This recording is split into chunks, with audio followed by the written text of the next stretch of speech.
Okay, so Adobe Illustrator basically Adobe company का एक vector software है, जो कि फोटोशॉप की भी मदर कंपनी है। फोटोशॉप का ही है एडोब।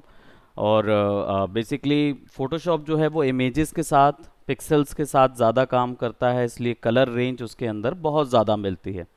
वहीं इलस्ट्रेटर जो होता है वो वेक्टर के साथ काम करता है, इसलिए इसमें कलर रेंजेस कम होती हैं। अब रेस्टर और वेक्टर होता क्या है? जो भी चीज़ पिक्सेल्स के जुड़ने से बनती है वो रेस्टर होती है। ठीक है। ये एक्चुअल में इमेज को दर्शाने का तरीके को रेस्टर बोलते हैं, मतलब उस तरीके को बोला जाता है। अब वो रेस्टराइजेशन से होता है या वेक्टराइजेशन से होता है, वही सॉफ्टवेयर को डिफाइन करता है। तो रेस्टराइजेशन का मतलब ये होता है कि इमेज को पिक्सल के फॉर्म पे दिखाया जा रहा है। इससे फ़ायदा क्या होता है? पिक्सल जब होते हैं इमेज में तो कलर्स की रेंज बहुत अधिक बढ़ जाती है। आप एक पिक्सल के अंदर 2, 4, 6, 8, 32, 48, 160, 256, 1024 ऐसे करके कलर्स डाल सकते हैं एक पिक्सल के अंदर। लेकिन vector on the other hand store नहीं करता पिक्सेल्स को। वो किसको स्टोर करता है? कर्व इंफॉर्मेशन को, कर्व्स को, यानी कि मैथमेटिकल फॉर्म में इमेज स्टोर होती है। इससे फ़ायदा क्या होता है? रेस्टर में ये सिचुएशन है कि पिक्सल में कलर्स तो बहुत सारे आ जाते हैं, लेकिन जब इसको आप डबल करते हैं या मान लीजिए उसको 100 बाय 100 का उसका रेज है, आपने उसको 200 कर दिया, क्वालिटी लूज कर जाता है। क्यों? क्योंकि उसमें कोई उसको एक्सप्रेशन नहीं पता होता है कि मुझे कैसे इसको डबल करना है या मल्टीप्लाई करना है। वहीं वेक्टर जो होता है वो इमेज को स्टोर करता है मैथमेटिकल फॉर्म में। तो मान लीजिए उसने टू टू नंबर से मेमोरी में सेव किया हुआ है कि 2 नंबर पे इतने कलर रेंज आएगी। अब वही जब आपने डबल स्केल कर दिया तो वो 2 × 2 हो जाएगा। तो उसको पता है कि 2 से 4 करना है, तो 4 के स्केल में कितना रेंज आएगा, वो मैथमेटिकल फॉर्म में स्टोर होता है। इसके कारण वेक्टर में ये क्वालिटी होती कि उसको कितना भी रिसाइज किया जा सकता है। वहीं पिक्सल में ये क्वालिटी नहीं होती। तो कलर रेंज पिक्सल में ज़्यादा मिलेगी, लेकिन रिसाइजेबल क्वालिटी नहीं होती, और वेक्टर में रिसाइजेबल क्वालिटी होगी, कलर रेंज थोड़ी सी कम हो जाएगी। ये चीज़ रहता है इसका। अब इलस्ट्रेटर में जब शुरुआत करते हैं तो सबसे पहले आपको मिलती है वेलकम स्क्रीन। आपने फोटोशॉप में ऑलरेडी ये स्क्रीन्स देखी हैं। बाय डिफ़ॉल्ट ये खाली रहेगा, क्योंकि आपने कोई अर्लियर काम नहीं किया होगा, तो सब खाली मिलेगा। ये जितनी भी चीज़ें दिख रही हैं यहाँ पे, ये कैटेगराइज किया गया है छोटे छोटे तरीकों में। मतलब आपको कोई एक स्पेसिफिक चीज़ के लिए कोई काम करना है तो ये अलग से उन्होंने एक एक स्टैंडर्डाइज ऑप्शन दिया है। यहाँ सबको ही पता है, आपको भी पता है, क्योंकि ऑलरेडी हमने ये सॉफ्टवेयर यूज़ किए हैं। तो हमें ये पता है कि ये जो पॉइंट्स हैं ये किस चीज़ की बात करते हैं। ये उस पेज की बात करते हैं जिस पेज में आप अपना ड्राइंग बनाएंगे या क्राफ्ट करेंगे, डिज़ाइन करेंगे, वो सब की उसी चीज़ की बात करते हैं। तो फोटोशॉप में इस पेजेस को क्या बोला जाता है? कैनवस। लेकिन इलस्ट्रेटर में ये चेंज होके हो जाती है आर्ट बोर्ड। यहाँ पे उसको कैनवस नहीं बोलेंगे, आर्ट बोर्ड बोलेंगे। क्यों? इसका भी एक टेक्निकल रीज़न है। कैनवस में मल्टीपल कैनवसेस नहीं हो सकते, लेकिन आर्ट बोर्ड में मल्टीपल आर्ट बोर्ड हो सकते हैं। इसका मतलब एक साथ आप मल्टीपल कैनवस पे काम तो नहीं करते फोटोशॉप में। आर्ट बोर्ड में आप एक बार में मल्टीपल कैनवसेस पे काम कर सकते हैं, इसलिए इसको आर्ट बोर्ड बोलते हैं। रिसेंटली सीसी वर्जन्स में फोटोशॉप में भी आर्ट बोर्ड इंक्लूड हुआ है, तो जब आप उस पर चेक कर देते हैं तो आपका कैनवस जो है वो आर्ट बोर्ड लेयर में भी आ सकता है। ये उसमें फैसिलिटी अभी ऐड की गई है। सो अगर इलस्ट्रेटर पे काम करना है हमें, तो शुरुआत करने के वही 3 तरीके हैं। सबसे पहले फाइल में जाके न्यू पे जाके क्लिक करेंगे, या कंट्रोल N करेंगे, और या फिर क्रिएट न्यू के बटन पे क्लिक करेंगे। ये 3 चीज़ें करने से हमें मिलता है हमारा new document wizard. New document wizard में आपको ऊपर में कैटेगोरिकली आपके कैनवसेस, कैनवसेस अभी इसलिए टर्म यूज़ कर रहे हैं, हम इसको आर्ट बोर्ड ही बोलना शुरू करेंगे क्योंकि वो टेक्निकल टर्म है हमारा। तो आर्ट बोर्ड के अकॉर्डिंग ये सेट किए गए हैं। अब जिस भी डिज़ाइन के लिए आपको जाना है उस डिज़ाइन के हिसाब से आप इसको सेट कर सकते हैं। रिसेंट में हमेशा जो आखिरी में आपने ओपन किया होगा वही, या फिर जो भी आपने सेव किया होगा या कॉपी किया होगा अपने क्लिपबोर्ड में, वो साइज सबसे पहला दिखाता है, जो कि आपके कंप्यूटर की मेमोरी में स्टोर होता है। सेव्ड में अगर आपने कोई टेम्पलेटिंग की हुई है, यानी प्रीवियस से कोई फ्रेम बनाया हुआ है, उस फ्रेम को आप सेव कर सकते हैं, ताकि आपको बार बार फ्रेम का नंबर कस्टमाइज ना करना पड़े। एक बार वो कस्टमाइज़ किया और उसको सेव कर दिया तो वो वहाँ पे वैसा ही रह जाता है। हमें ये पता ही है कि ये जो टैब्स हैं ये केवल 3 वैल्यूज़ के लिए ही होते हैं। यहाँ पे इतनी सारी जो वैल्यूज़ हमको दिखती हैं ये उतने मायने नहीं रखते, ये केवल 3 वैल्यूज़ ही ध्यान में रखते हैं, हाइट, विड्थ जिसको डायमेंशन बोलते हैं, और तीसरा रेजोल्यूशन। ये 3 चीज़ों के लिए फ़ोटोशॉप जाना जाता था। इलस्ट्रेटर में रेजोल्यूशन नहीं होता। क्यों नहीं होता है? यहाँ पे डीपीआई ज़रूर होता है, लेकिन इधर का रेजोल्यूशन इसलिए नहीं होता क्योंकि रिसाइजेबल है, तो वो पॉइंट ही नहीं है। आप चाहें तो उसको कितने भी रेजोल्यूशन में बढ़ा सकते हैं, कितने भी रेजोल्यूशन में कम कर सकते हैं। इसलिए यहाँ पे डायमेंशन ही सबसे ज़्यादा मायने रखते हैं, हेंस आप देखेंगे तो यहाँ डायमेंशन ही मेंशन होते हैं। जबकि वहाँ पे आप देखेंगे फोटोशॉप में तो आपको 3 डायमेंशंस मिलते हैं, यानी हाइट, विड्थ और रेजोल्यूशन। यहाँ पे उसका रेजोल्यूशन का पॉइंट नहीं होता क्योंकि हर चीज़ हाई रेजोल्यूशन ही है। नाउ मोबाइल्स, अगर आप मोबाइल के फॉर्म के लिए काम कर रहे हैं, यानी कि मोबाइल का हो सकता है उसकी वेबसाइट के लिए काम कर रहे हों, उसके ऐप के लिए काम कर रहे हों, या उसके यूआई के लिए काम कर रहे हों, तब आपको इनकी ज़रूरत पड़ेगी। यहाँ पे डिवाइडेड भी डिवाइसेस के अकॉर्डिंग किया गया है और कुछ जनरल डिवाइसेस के अकॉर्डिंग सबको कैटेगराइज किया गया है। जैसे सैमसंग S8, तो यानी जितने भी सैमसंग होंगे उन सब का साइज़ यही होगा। डिपेंड करता है, अगर छोटे साइज़ का होगा सैमसंग का तो उसको डिवाइडेड बाय 50% या वैसे माइनस करना पड़ेगा उसको, बट बेसिक स्टैंडर्ड साइज़ यहीं पे अवेलेबल है। आईपैड जहाँ पे भी आएगा तो एप्पल आ जाएगा, एप्पल का दिया हुआ है तो एप्पल वॉच का दिया है यहाँ पे। तो अगर एप्पल वॉच के लिए कुछ क्रिएट कर रहे हैं तो उसके लिए तो ये पहले से स्टैंडर्डाइज क्रिएट किए गए हैं। और ये कहाँ के स्टैंडर्डाइज हैं? पहली चीज़ तो ये हमारे भारत का स्टैंडर्डाइजेशन नहीं है कहीं पे भी। चाहे आप अगर वेब में जाएं तो वेब जो है वो बेसिकली आपका वेबसाइट वाला पॉइंट है। तो वेबसाइट के जितने भी ब्राउज़र हैं उनके डिवाइसेस के साइज़ यहाँ पे दिए हुए हैं। जैसे एप्पल का है तो सफारी ब्राउज़र होगा, राइट, या मैक बोला जाएगा उसको। तो ये मैकबुक प्रो दिया है, एप्पल का सफारी ब्राउज़र यूज़ होता है उसके अंदर, तो उसका साइज़ जो है वो आई मैक और मैकबुक प्रो के साइज़ का रहता है।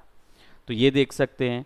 अगर विंडोज़ के लिए जा रहे हैं तो ये साइज़ दिया हुआ है जो आपका ऑपरेटिंग सिस्टम है उसका, छोटी वेबसाइट का साइज़ या बड़ी वेबसाइट का साइज़, तो वो डिपेंड करता है आप इसमें। और इन सब का स्टैंडर्डाइज अगर करना हो तो यहाँ पे दिया हुआ है मिनिमम वेब और वेब लार्ज, राइट। इसको उसने ऐसा कर दिया जैसे बोलते हैं ना कि lowest quality, medium quality and highest quality. तो यहाँ पे साइज़ को छोटा, मीडियम, एक्स्ट्रा लार्ज या लार्ज उसने सेट करके रखा हुआ है, ठीक है। तो ये उसी तरीके से सेट होते हैं। प्रिंट में जाएंगे तो यहाँ पे प्रिंट के फोटोशॉप के जैसे ढेर सारे सेक्शन नहीं मिलते हैं, यहाँ पे आपको इतने ही सेक्शन मिलते हैं। अब ये सेक्शन इतने क्यों हैं? रीज़न इसका ये है कि यहाँ पे रीसाइजेबल क्वालिटी होती है। तो आप A4 को, इट डजेंट मैटर कि आप किस पेज में बनाते हैं, आप किसी भी साइज़ में उसको बाहर पेजेस में निकाल सकते हैं। तो इसलिए फिर आपको ज़रूरत नहीं पड़ती है किसी स्पेसिफिक साइज़ की। लेकिन एक नॉर्मल स्टैंडर्ड होना बहुत अच्छी बात है। तो आपको पता ही है प्रिंट का साइजेस कैसे होते हैं। तो A4, A3, B4, B5, हमने भी, इंडियंस ने भी इसको ऑप्ट किया है। ये यूरोपियन स्टैंडर्ड है, भारत का नहीं है। तो इसलिए लेटर, लीगल और टैबलॉइड अलग अलग टाइप के स्टैंडर्ड होते हैं। लेटर जो होता है वो लेटर हेड होता है, तो लेटर हेड साइज़ जो होता है वो हमारे यहाँ का नहीं है, बाहर का लेटर साइज़ है। तो वहाँ का लेटर हेड जो है वो थोड़ा बड़ा होता है हमारे यहाँ के साइज़ से। हमारा तो लेटर हेड भी A4 में ही तैयार हो जाता है, लेकिन वहाँ पे थोड़ा सा साइज़ बड़ा रहता है इस चीज़ का। तो इसलिए हम इसको यूज़ नहीं करते, हम A4 ही यूज़ करते हैं। लीगल, वहाँ का लीगल डॉक्यूमेंट पेपर होता है वो भी थोड़ा साइज़ बड़ा ही रहता है हमारे यहाँ के हिसाब से, और सब पोर्ट्रेट में रहते हैं। टैबलॉइड जो है वो कहाँ का है संदीप? याद करिए क्योंकि फोटोशॉप तो हमने पढ़ा है।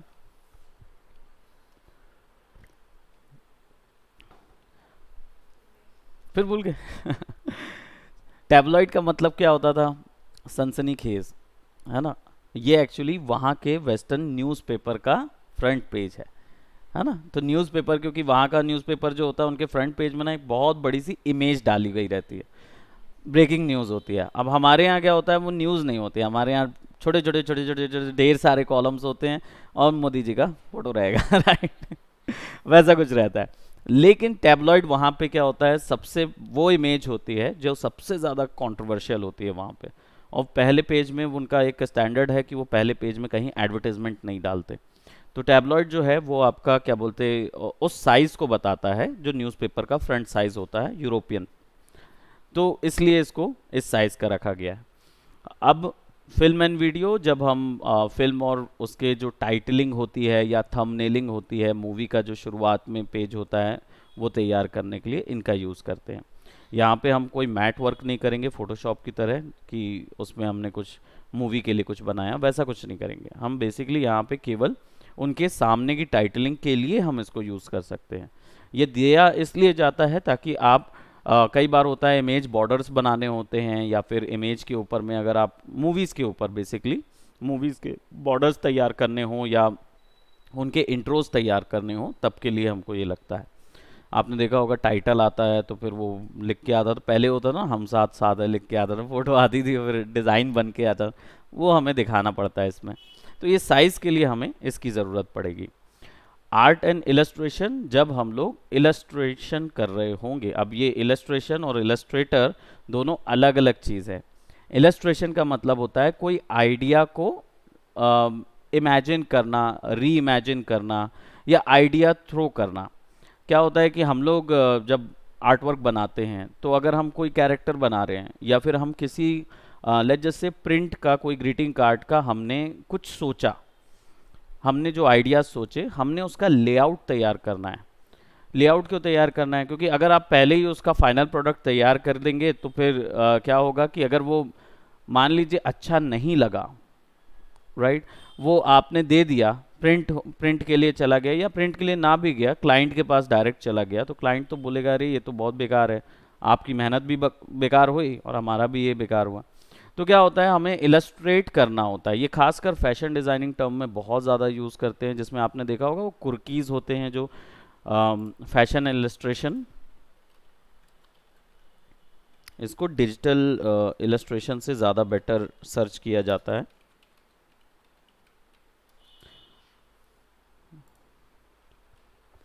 तो इस तरीके के जो इलस्ट्रेशन होते हैं ये वाले, या फिर ये जो मूवीज़ वगैरह के लिए इलस्ट्रेट किए जाते हैं उनके लिए, या फिर इसको हम जी इमेजिन करके बनाने वाली चीज़ है, क्योंकि आपको आइडियाज़ थ्रो करने, ये वाले जो देखे होंगे ना आपने बहुत सारे, ये चीज़ क्रिएट होती है इन इलस्ट्रेशन साइज़ में।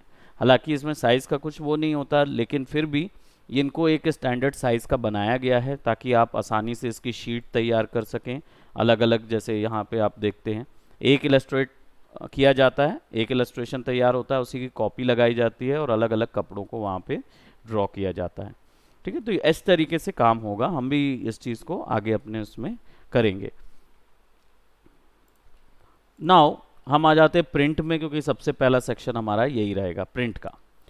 A4 साइज सर्च करेंगे। अभी देख रहे हैं यहाँ पे पीटी लिखा हुआ है। पीटी का साइज क्या होता है? पॉइंट यूनिट मेजरमेंट होता है।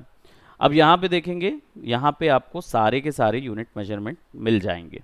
ठीक है, तो मैं पहले तो इसका नाम दे देता हूँ इलस्ट्रेटर अंडरस्कोप 001, हमारी फाइल का नाम है। यहाँ पे फाइल का नाम दे सकते हैं। विड्थ और हाइट यहाँ पे वैल्यू में पीटी के साथ दिखाया जाता है। अब यहाँ देखेंगे तो हमारे पास points, picas, inches, millimetre, centimetres and pixels हैं। पिक्सल्स हमें पता है क्या होता है, किसी भी डिजिटल इमेज का सबसे छोटा यूनिट, सबसे छोटा यूनिट पिक्सल कहलाएगा। सेंटीमीटर, मिलीमीटर, इंचेस हम लोग स्कूल टर्म से पढ़ते आ रहे हैं तो ये टाइम हमें पता है। पिकास और पॉइंट्स, पॉइंट्स जो है वो कितना साइज का होता है? मैं इसलिए पूछ रहा हूँ बार बार। नो आइडिया, आपने प्रीवियस पढ़ाई नहीं की है, देखे नहीं ना वीडियोस। ओके, पॉइंट्स जो है 72 पॉइंट का 1 इंच होता है, यानी 1 इंच का 72वां हिस्सा पॉइंट का होता है। और पिकास जो होता है ये हेयरलाइन विड्थ होती है, यानी कि बाल जितना पतला विड्थ होता है। इसको लेज़र प्रिंटिंग के लिए यूज़ किया जाता है हमारे भारत में जी, पिकास।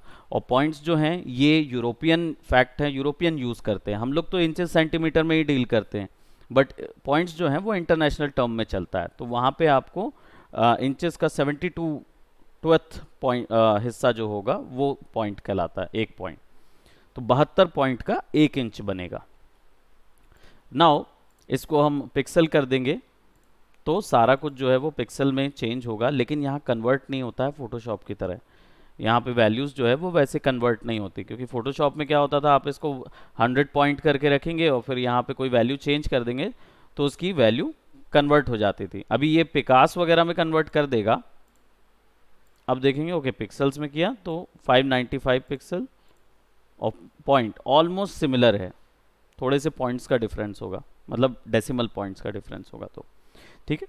सो हमारे पास A4 साइज़ का है, नॉर्मल साइज़, और ओरिएंटेशन 2 ही टाइप के ओरिएंटेशन होते हैं ग्राफिक्स में, क्योंकि 2 डायमेंशनल है तो ये 1 और 2 आपको मिलेगा, जिसमें पोर्ट्रेट और लैंडस्केप है। इनका कंपोजिशन का सिस्टम भी रहेगा, हम लोग सीखेंगे।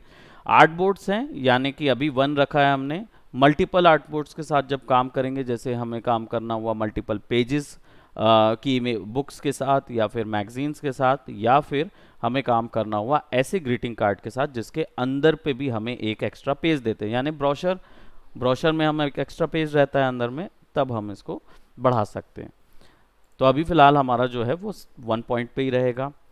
ब्लीड सेक्शन, ये वो मार्जिन है जब प्रिंट करते समय हमें एक छोटा हिस्सा छोड़ना पड़ता है ग्राफिक के लिए, अदरवाइज़ क्या होता है, कटने का खतरा होता है, ग्राफिक खराब होने का खतरा होता है।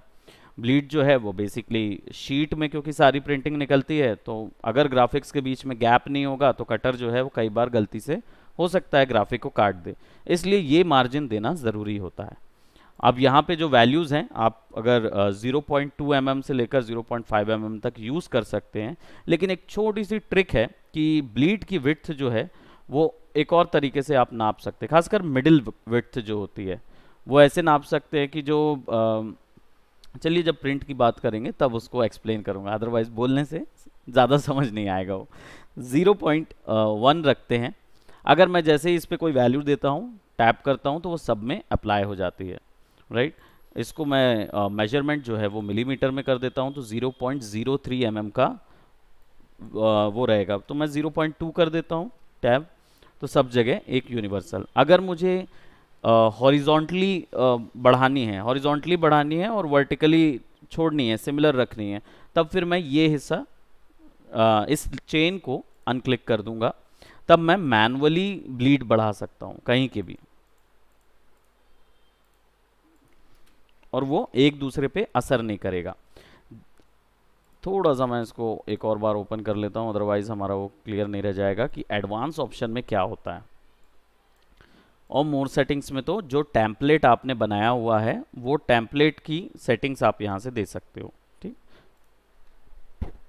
सो ये क्या है एडवांस ऑप्शन। कलर मोड हमने उसमें देखा ही था, किसमें, फोटोशॉप में देखा था। तो ये वहाँ 5 होते थे क्योंकि कलर रेंज बहुत ज़्यादा थी वहाँ, यहाँ पे 2 ही हैं, RGB CMY के। ग्रे स्केल मतलब ब्लैक एंड वाइट बनाने लगी है तो वैसे ही ग्रे स्केल हो जाएगा, लेकिन अलग से ग्रे स्केल मोड नहीं देता है ये। जैसे फोटोशॉप में होता था ना कि कोई भी कलर वैल्यू उठा लीजिए और ग्रे हो जाएगी, यहाँ पे ग्रे स्केल मोड ऐसे नहीं मिलेगा, लेकिन इलस्ट्रेटर के अंदर बाय डिफ़ॉल्ट आप ग्रे स्केल डाल सकते हो, उसमें भी है, वो अपने आप कन्वर्ट कर देता है ग्रे स्केल में कलर वैल्यूज़ को। तो RGB red green blue, CMY के cyan magenta yellow and black. RGB की थ्योरी क्या थी, इसके अंदर कितना कलर रेंज था, कितना, बहुत सारा था क्या एक्चुअल प्रिसाइज वैल्यू कितनी थी,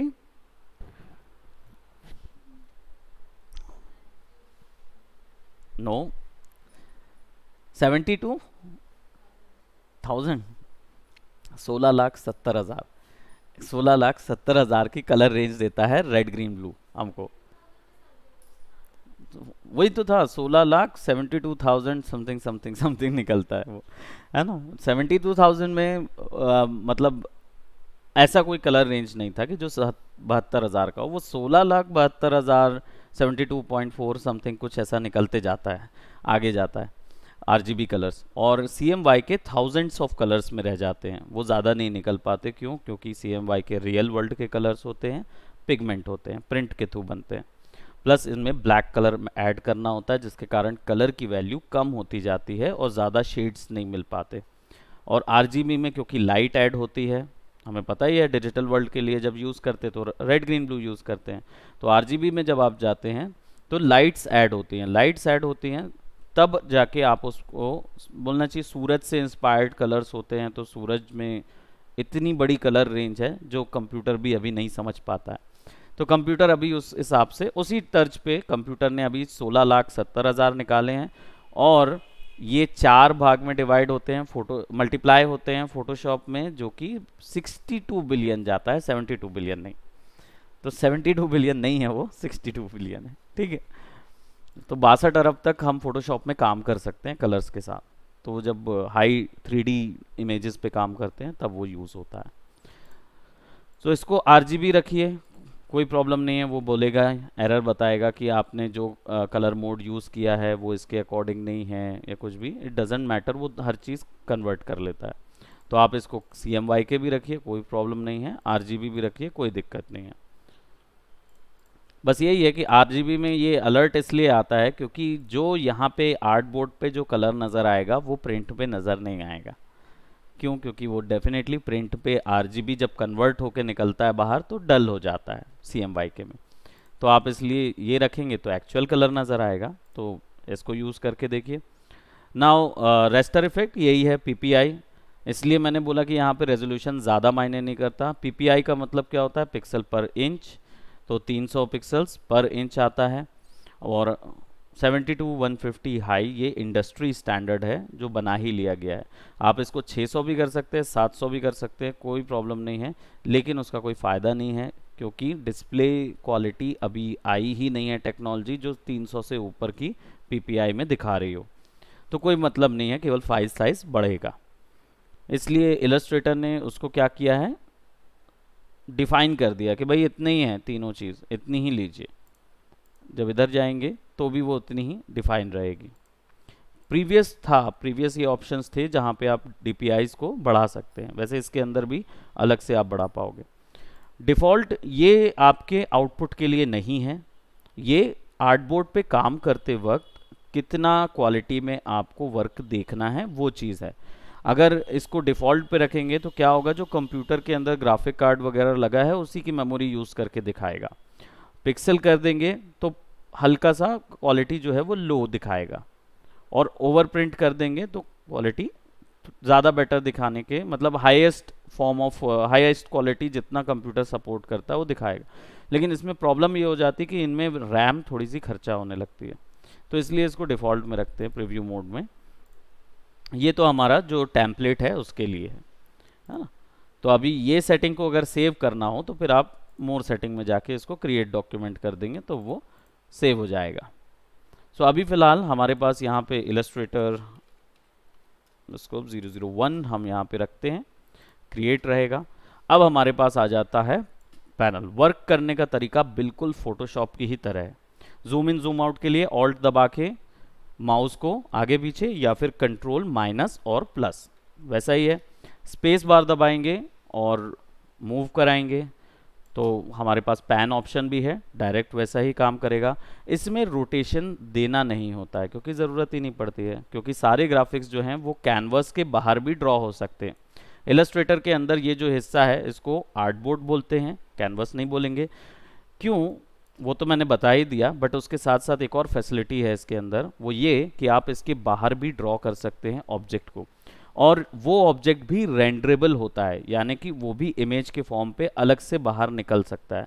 इसलिए इन एरियाज़ की बाउंडेशन उतना मायने नहीं रखती। और लिमिट देखेंगे तो ऑल्ट दबा के ड्रैग कीजिए तो ये इसकी लिमिट होती है।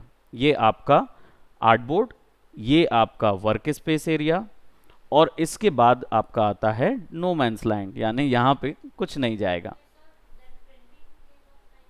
कहीं से भी प्रिंट कर सकते हो आप, मतलब डिपेंड करता है। ये आपके पास ऑलरेडी एक साइज डायमेंशन है, अगर A4 साइज में प्रिंट करना है तो सारा ग्राफिक यहीं पे अरेंज करिए।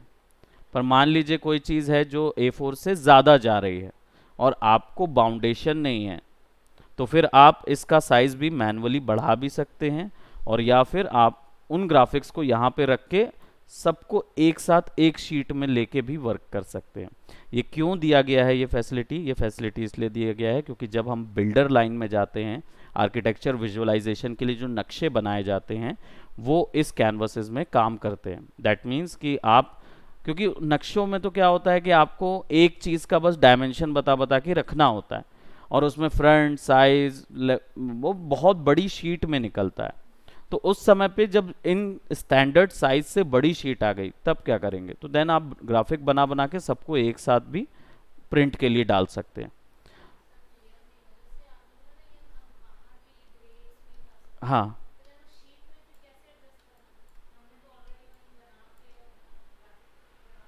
ये तो केवल स्केल है। ऐसा मान के चलिए एक रूलर है आपके पास, कि अगर आपको बोला जाए कि भाई मुझे A4 ग्राफिक में ही बनाना है कोई भी चीज़, तो अगर मैं कुछ भी यहाँ से, जैसे फॉर एग्जांपल शेप है, कुछ भी लेता हूँ और इसका मैं कलर कुछ भी सेट कर देता हूँ, ठीक है। अब ये कलर है, ठीक है, ये मेरे पास ग्राफिक है। अब इसको मैं यहाँ सेट करता हूँ और मुझे बोला गया कि भाई A4 साइज में चाहिए, तो फिर मैं इसी साइज में काम करूँगा, ठीक है। बट अगर आपको बोला गया कि भाई देखो मुझे पता नहीं है, उनको नहीं पता कि कोई साइज में प्रिंट कराना है, ये ग्राफिक कहाँ पे है, डिजिटल वर्ल्ड के लिए जब काम कर रहे हैं, जैसे गेम्स हो गए। अब गेम्स के लिए आप बना रहे हैं तो वहाँ डिसाइड नहीं होता कि A4 साइज या A3 साइज या कुछ, वो बोलेंगे मुझे केवल ग्राफिक चाहिए, राइट। अब मुझे चाहिए प्लेटफॉर्म, अब वो प्लेटफॉर्म कितना भी बड़ा हो सकता है, तो आप क्या करेंगे, इसको इतने को साइज को लेके करा लीजिए। ये प्रिंट तो ऐसे भी हो जाएगा वो, पर A4 में प्रिंट नहीं होगा, वो साइज बड़ा हो जाएगा। अरे तो वही तो कह रहा हूँ।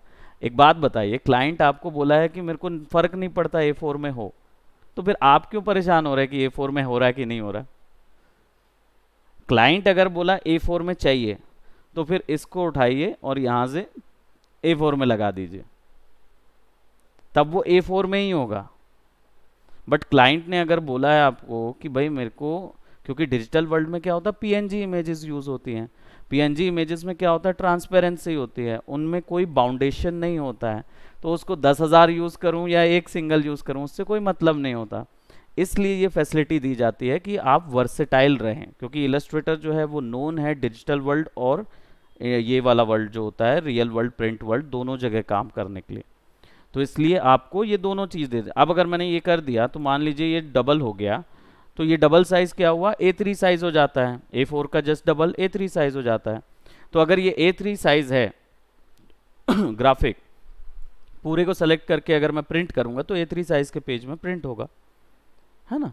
बाकी अगर मैं सेट कर दूंगा कि A4 में ही प्रिंट हो, तो फिर क्या होगा, ये पूरा का पूरा डिजाइन विड्थ में स्क्यू हो जाएगा, आएगा A4 में भी लेकिन बहुत गंदा दिखेगा, क्योंकि सब चीज़ को खींच दिया जाएगा। तो आपको डायमेंशन आपको ही मेंटेन करना है इस चीज़ में वो नहीं मेंटेन कराएगा। क्लाइंट का जब बोला है क्लाइंट ने तो उतना ही देना है, और नहीं है कोई लिमिटेशन तो डिपेंड करता है, आप पूरा बना लीजिए डिज़ाइन। ये क्लियर हुआ है ना। इसको डिलीट करते हैं। अब पहले थोड़ा सा इंटरफेस समझ लेते हैं कि इसका इंटरफेस कैसा है। मेरा इलस्ट्रेटर जैसा दिख रहा है वैसा हो सकता है आपका ना दिखे।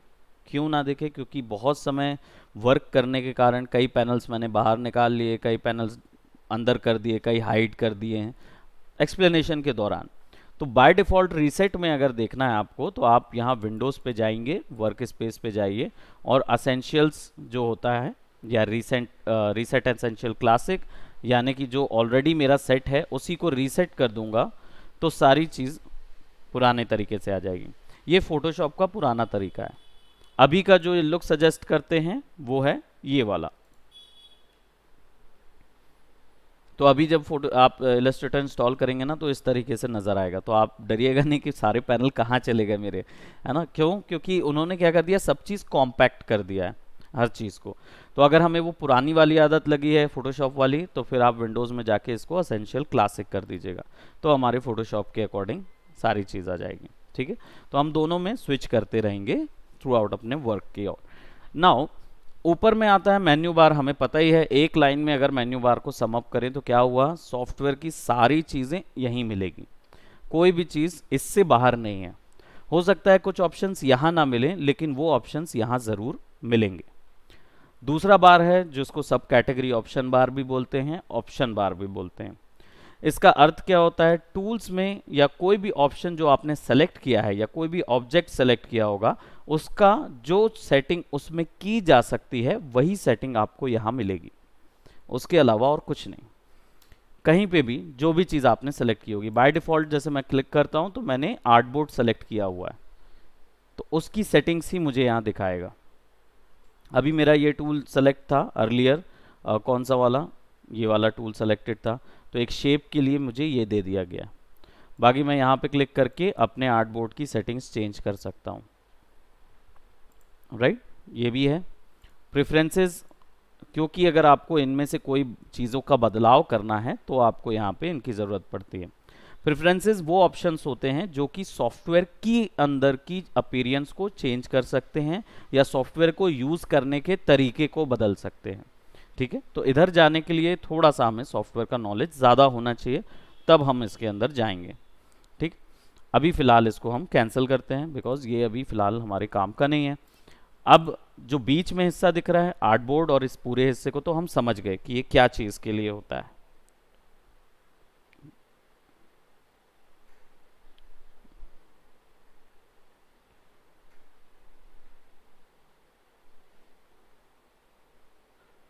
ओके,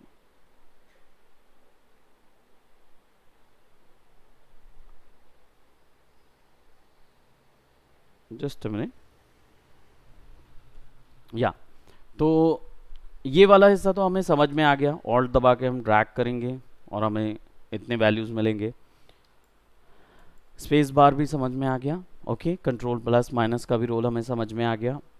अब बारी आती है ये बार की, ये तो टैब्स कहलाते हैं, सिंपल टैब्स होते हैं, मल्टीपल टैब्स ऐड किए जा सकते हैं।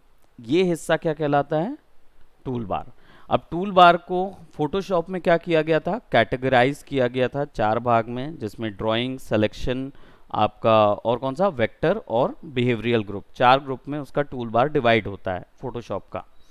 यहाँ पे भी हम थोड़ा सा क्या बोलते हैं, वर्क स्पेस में जाके इसको असेंशियल्स में करते, ताकि आपको ये जो स्टैंडर्ड मिल जाए जो इन्होंने डिवाइड किया है वो यहाँ पे, क्योंकि ये रेस्टर सॉफ्टवेयर नहीं है, राइट। ये रेस्टर सॉफ्टवेयर नहीं है, तो यहाँ इमेज पेंटिंग के या पिक्सेल्स ड्राइंग करने के कोई भी ऑप्शन नहीं मिलेंगे, इसलिए जितने भी ऑप्शंस हैं सारे के सारे वेक्टर के लिए हैं, ठीक है। तो उनमें क्या फैसिलिटीज़ थी, ब्रश फैसिलिटी थी और एरिया सिलेक्शन फैसिलिटी थी, वो यहाँ पे नहीं है। यहाँ पे वैसी लेसो सिलेक्शन ऑप्शन नहीं मिलते हैं, यहाँ पे मिलेंगे लेकिन केवल वेक्टर सेलेक्ट कर पाएंगे आप कोई एक हिस्सा नहीं सेलेक्ट कर पाएंगे, ठीक है।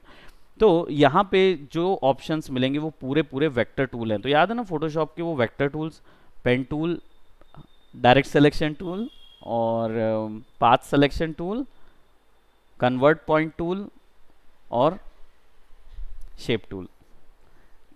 वहाँ पे 5 ऑप्शंस होते थे, यूज़ किए थे आपने? अच्छा, पेन टूल यूज़ नहीं किए थे, ओके।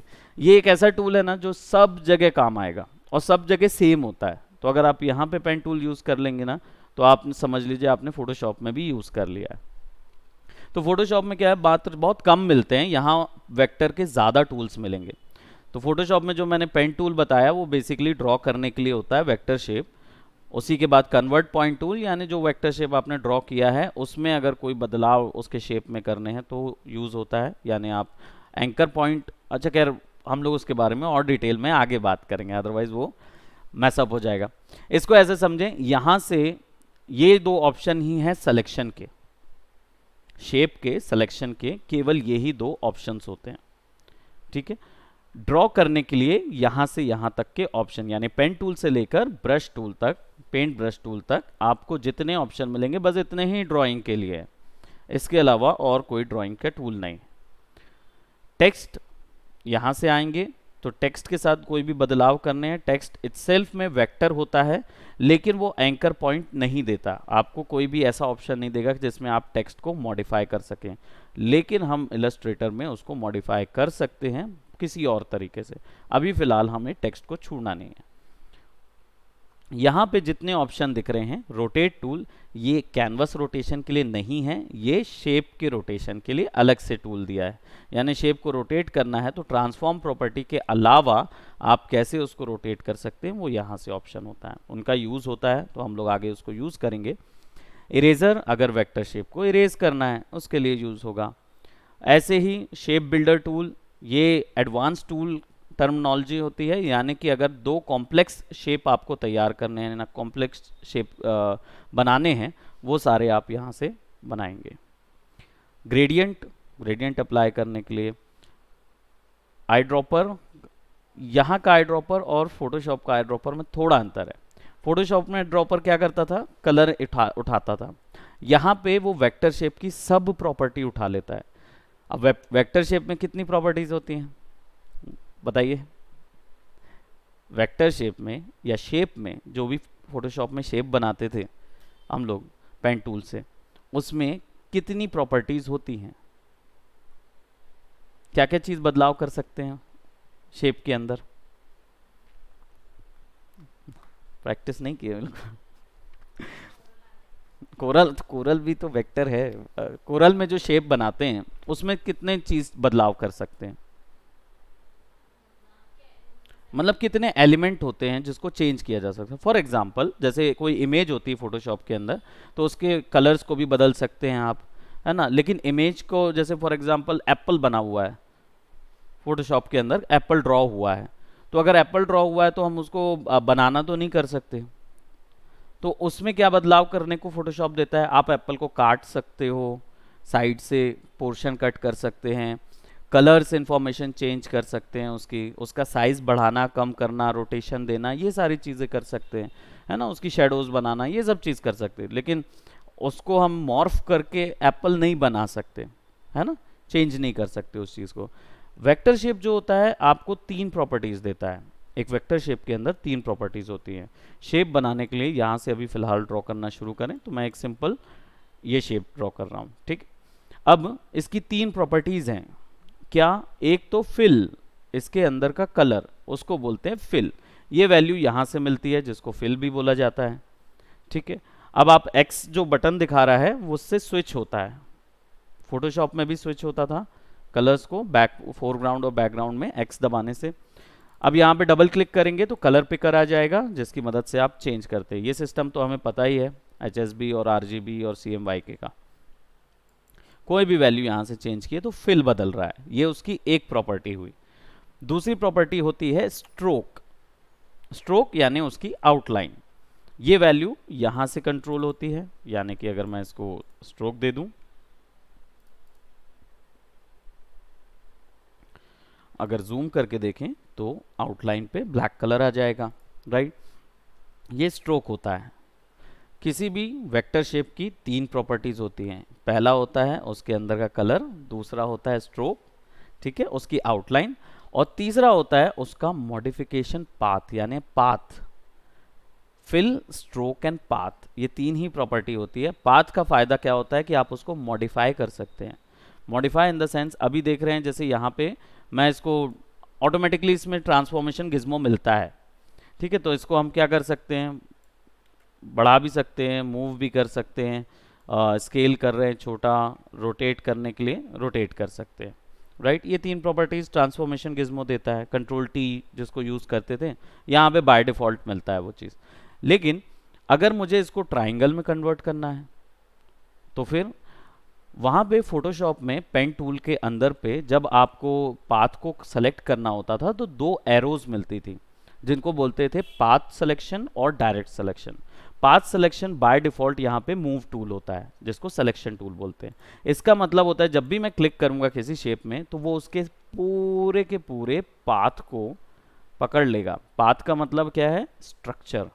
तो उसका पूरा जो फ्रेम स्ट्रक्चर है उसको पकड़ लेगा। इन दिस केस ये है रेक्टेंगल, राइट। अभी यहाँ पे अगर मैं क्लिक करके रखूँगा एलिप्टिकल है तो ये मुझे सर्कुलर पाथ दे रहा है, राइट। तो ये इसकी तरह रेक्टेंगल की तरह, अब लाइन रेक्टेंगल नहीं नज़र आ रही है।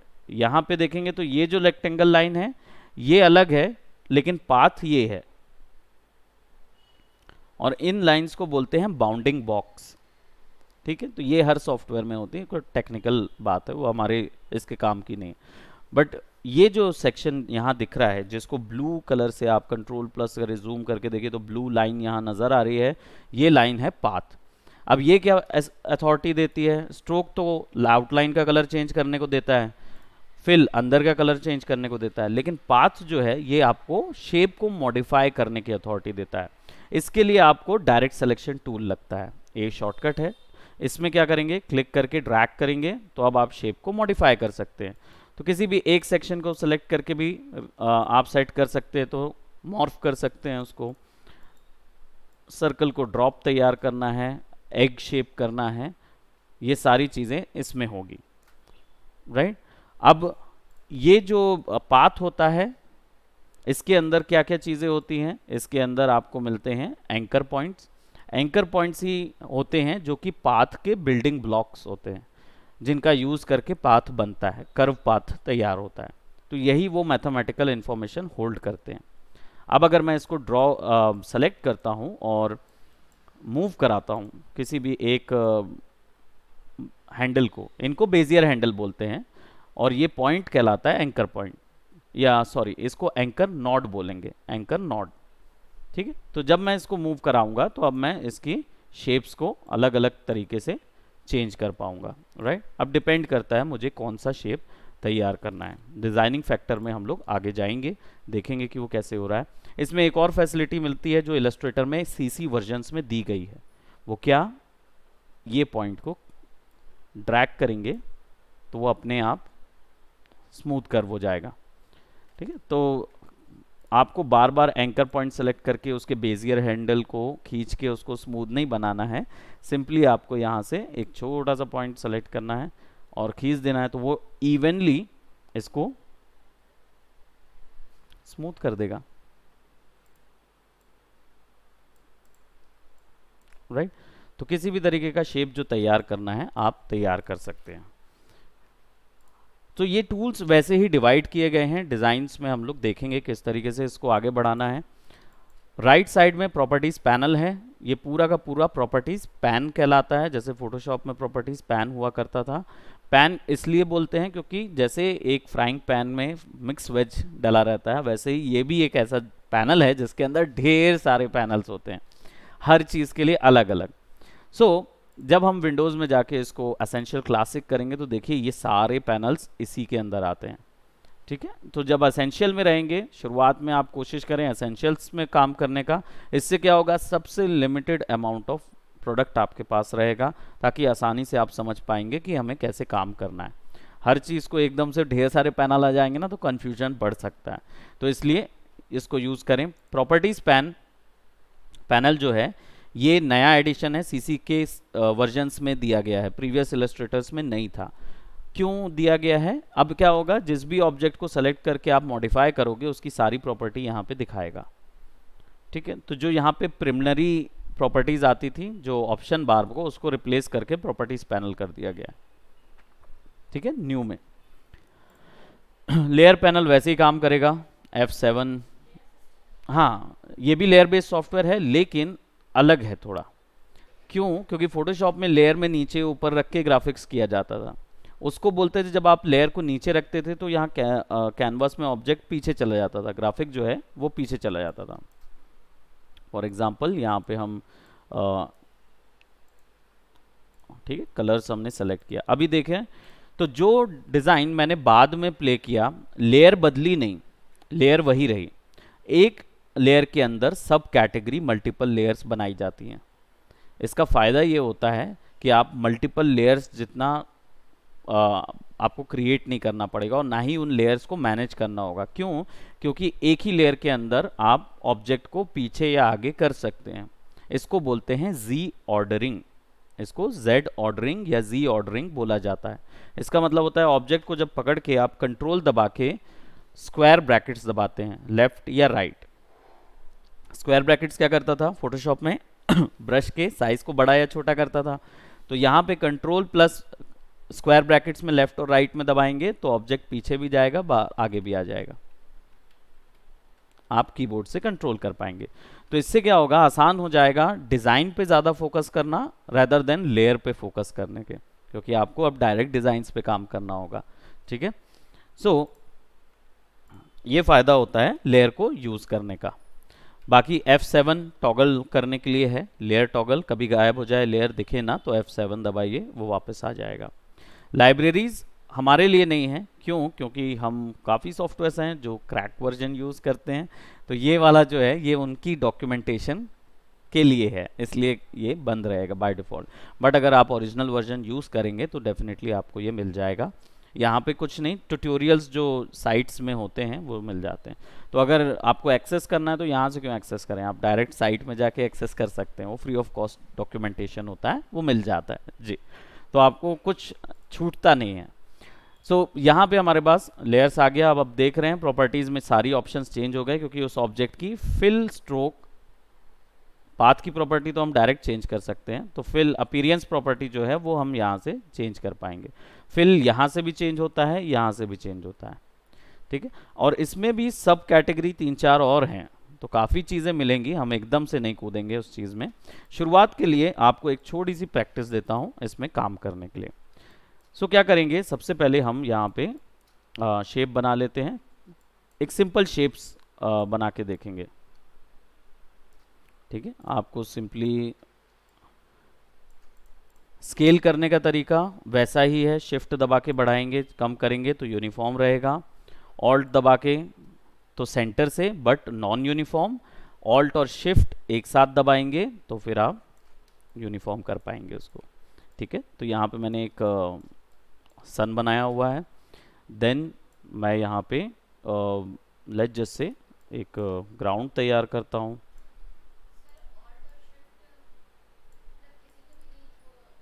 शिफ्ट यूनिफॉर्म के लिए, अब चाहे तो ऑल्ट के साथ दबाएंगे तो ऑल्ट से क्या होगा, सेंटर से स्केल होगा, वो सेंटर से स्केल करने के लिए तो शिफ्ट के साथ ऑल्ट दबाते हैं।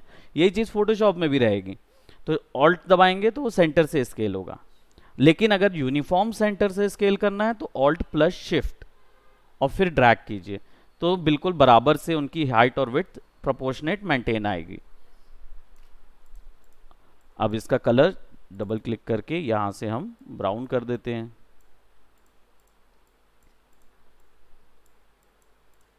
अभी हमारी लिमिटेशन है, हम कोई भी इमेज को कट नहीं कर रहे हैं, यानी कोई भी दूसरा चीज़ यूज़ नहीं करेंगे। इस वाले आर्ट वर्क में केवल और केवल आप शेप्स को वहाँ पे रख के उसका डिज़ाइन तैयार करेंगे। ठीक है, मैं यहाँ पे एक छोटा सा ब्लॉक और तैयार कर रहा हूँ। अब अगर मुझे चाहिए है कि मैं इसको रोटेट करूं, इसका एक स्पेशल फीचर है इसके अंदर, रोटेट के लिए आर शॉर्टकट है, आर दबाएंगे तो आपको ऐसा एक एंकर पॉइंट मिलेगा, जो कि मुझे नहीं लगता कि अभी दिख रहा होगा, बहुत छोटा सा दिखता है। इसको ऑल्ट दबा के अगर पास ले जाऊं तो एक ब्लू कलर का यहाँ छोटा सा डॉट बना होगा, है ना। अब वो छोटा ही रहेगा, तो इसको हम सेलेक्ट करने के लिए ऑल्ट दबा के आप कहीं पे भी क्लिक करेंगे ना तो आप उसको निकाल सकते हैं। अब दिख रहा है यहाँ पे,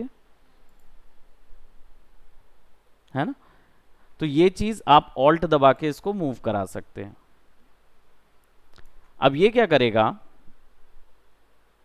इसको कैंसिल कर देते हैं वरना वो कॉपी करने लगता है। ऑल्ट इसमें भी कॉपी करने का शॉर्टकट है। अब ये क्या करेगा, आप जब इसको क्लिक और ड्रैग करोगे तो ये ब्लू कलर का जो ऑप्शन दिख रहा है वो इमेज नहीं है, वो उसका रेफरेंस है।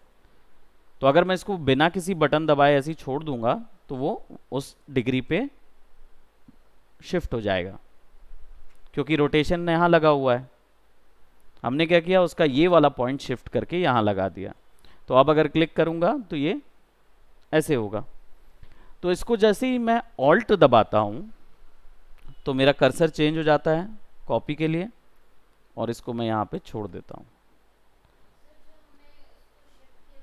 जी हाँ, वो उसका सेंटर पॉइंट था, लेकिन आर टूल दबा के यूज़ किया। आर टूल क्या करता है, टेम्परेरी उसका सेंटर पॉइंट शिफ्ट करता है, एक्चुअल शिफ्ट नहीं करता है।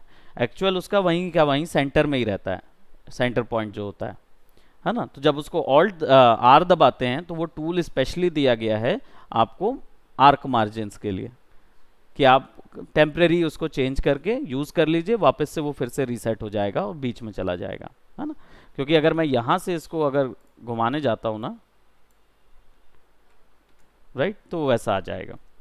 अब देखिए आर दबाया तो वापस से चला गया सेंटर में। तो इसको उठाते हैं, इसको यहाँ रखते हैं, कैंसिल करते हैं, इसलिए क्योंकि आपको ये ऐसा ड्रॉ करना है। अगर मैं मान लीजिए उसको नीचे नहीं रखता और ऐसे ही इसको रोटेट करता हूं, तो कहाँ रोटेट हो रहा है? अपने ही एक्सेस पे रोटेट हो रहा है ना, जो उसकी पोजीशन है उसी पे रोटेट हो रहा है। लेकिन अगर मुझे चाहिए कि ये इसके चारों ओर सूरज की रोशनी की तरह चारों ओर आए, तो मुझे क्या करना होगा, ये पॉइंट को यहाँ रखना होगा, तब तो ये यूज़ होगा। हमने स्कूल्स में डिवाइडर यूज़ किया था, याद है? पेंसिल लगाते थे उस पे और सर्कल बनाते थे। तो जो पॉइंट होता था वो क्या चीज़ करता था, उस सर्कल का डायमीटर सेट करने के लिए होता था। तो आप जहाँ पे भी पॉइंट रखते थे और जितना भी दूर पे आपको उसका सर्कल बनाना है, इसलिए उसकी वैल्यू बढ़ा देते थे, आगे ले जाते थे पेंसिल लगा के। सेम चीज़ यही कर रहे हैं हम यहाँ पे भी। क्यों? क्योंकि हमें ये डिज़ाइन इसके चारों ओर चाहिए परफेक्टली। अब हम मैनुअली प्लेस करेंगे तो बहुत टाइम लग जाएगा, तो इसलिए वो प्रोटेक्टर वाली सिस्टम यहाँ पे आ जाएगी। इससे सॉरी क्या बोलते थे उसको, डिवाइडर, डिवाइडर वाला जो सिस्टम है वो यहाँ पे होता है। तो ऑल्ट दबा के मैंने जैसे ही क्लिक किया तो ये समझिए ये उसका पिन है, ठीक है, और ये उसकी पेंसिल है। अब इसको मैं ड्रैग करूंगा और ऑल्ट दबाऊंगा तो वो डिजाइन यहाँ पे कॉपी हो जाएगा। तो ये डिजाइन यहाँ कॉपी हो गया। अब इसमें एक सिस्टम है कंट्रोल डी,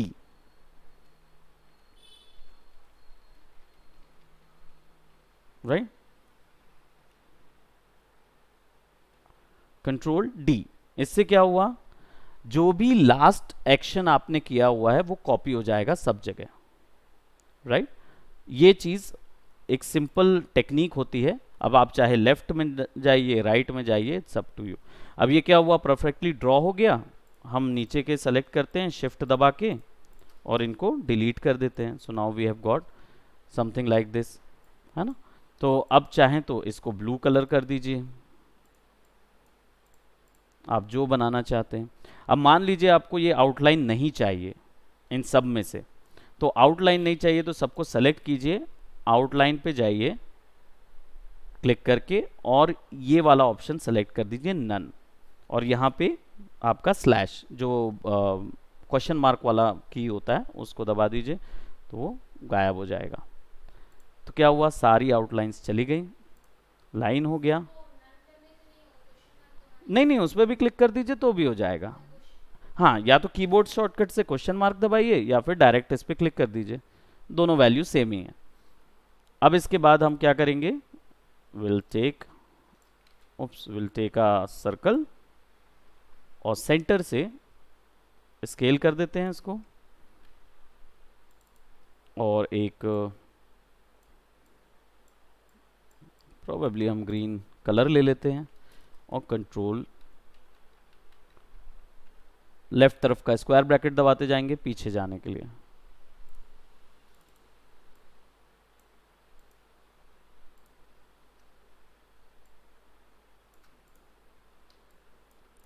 अब अगर मुझे इनको यहाँ पे फिक्स करना है तो मैं ए शॉर्टकट है, सिंगल क्लिक करके इसको यहाँ पे रख दूंगा, सिंगल क्लिक करके यहाँ पे,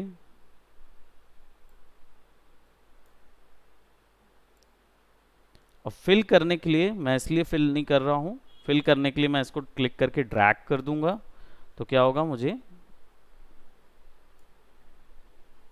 ये ऑप्शन मिल जाएगा और इसको हम कम या ज़्यादा कर सकते हैं, और ज़्यादा करूँगा तो कॉपी होता जाएगा, राइट। हालांकि इसको ऐसे करने के और भी अच्छे तरीके हैं जिसमें हम पेन टूल से डायरेक्ट ड्रॉ कर सकते हैं या फिर डिज़ाइन डिलीट भी कर सकते हैं। तो अभी फ़िलहाल हम वो चीज़ नहीं कर रहे हैं, वरना हमें और टूल्स सीखने पड़ेंगे, और टूल्स के लिए हम आगे जाएंगे उस चीज़ के लिए, ठीक है। तो अभी इसको हम ऐसा कर देते हैं कि मैं यहाँ पे जल्दी जल्दी से कुछ छोटे थोड़े से बड़े कई बिल्कुल छोटे डिज़ाइंस।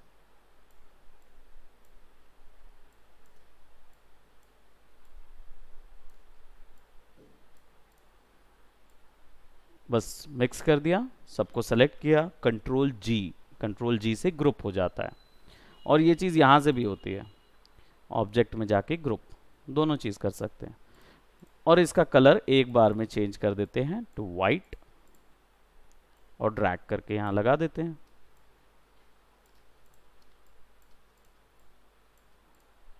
राइट, अब चाहे तो आप इसको ब्लू स्काई देना चाहते हैं तो ब्लू स्काई देना चाहिए। राइट, या फिर आप इसको हल्का नाइट ऐसा कर देते हैं, it looks way much better. Right, तो पहला शुरुआत में यही चीज़ करनी है, यानी हमें ज़्यादा टूल्स यूज़ नहीं करने हैं, लेकिन हमें जो ऊपर के 2 टूल्स हैं उनका यूज़ किया हमने, और केवल शेप टूल यूज़ किया। ऐसे ही यूज़ करके हमें ये तैयार करना है। ठीक है, सो इसको यहीं तक करते हैं। आगे के नेक्स्ट जो हमारी टेक्निक होगी उसमें फिर हम लोग और थोड़ा से ग्राफिक्स चेंज करेंगे और फिर मॉडिफिकेशन पे जाएंगे इन ग्राफिक्स के। ठीक है, सो ये तैयार कर लेंगे। अब चाहे तो आप इसका यहाँ पे पोस्टर बनाना चाहें तो पोस्टर बना सकते हैं, यानी अभी फ़िलहाल के लिए आप चाहें तो, क्योंकि टेक्सटिंग तो आपने यूज़ की हुई है, इसकी टेक्सटिंग में थोड़ा सा और डिफ्रेंसिएशन है, लेकिन आप नॉर्मल टेक्स्ट डालने के लिए इसको यूज़ कर सकते हैं।